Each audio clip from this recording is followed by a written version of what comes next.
Breaking news in our world lead now. North Korea just responded to President Trump's speech last night in South Korea. He called the president a, quote, lunatic old man, according to a North Korean state newspaper.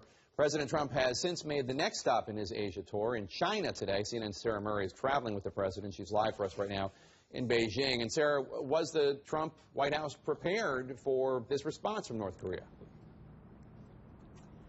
Well, Jake, I don't think the White House is going to be surprised to see a little bit of name-calling. Remember, there's been name-calling on both sides of this relationship, but it is, another stunning sort of call-out from North Korea to say that the U.S. should oust this lunatic old man, referring to President Trump. It's unclear if that was an article that was published before or after the president gave his speech in South Korea. We didn't hear the kind of fire and fury rhetoric from him. We didn't hear the kind of name-calling from Kim Jong-un during that speech, but he certainly had a lot of tough talk for North Korea. He called for denuclearizing that country, and we're going to continue to see him talk about that in the bilateral meeting today with President Xi Jinping in China, but also in an upcoming meeting with Russian President Vladimir Putin. Trump made very clear he wants to see both China and Russia step up their efforts to try to isolate North Korea.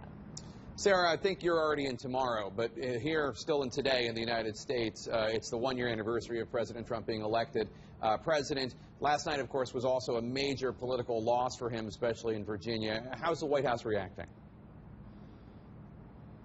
Well, the White House is kind of shrugging this aside. They look at what happened in Virginia. They certainly look at what happened with Ed Gillespie and say, this is what happens when you don't wrap your arms fully around the president. And so, naturally, President Trump took to Twitter to air his feelings and said, Ed Gillespie worked hard but did not embrace me or what I stand for. Don't forget, Republicans won 4 out of 4 House seats, and with the economy doing record numbers, we will continue to win even bigger than before. But there's no doubt, Jake, that the president did throw his support behind Ed Gillespie. Gillespie lost by a pretty wide margin, and so it's difficult to see this as anything but kind of a soul-searching moment, certainly for Republicans, about how they navigate their re-election fights in a landscape with President Trump, whose popularity certainly is very low back in the United States. But the White House's view is, look, we are doing a great job on the economy, and if you want to win your race, you should wrap your arms more closely around the president. We will see if any Republicans take that advice.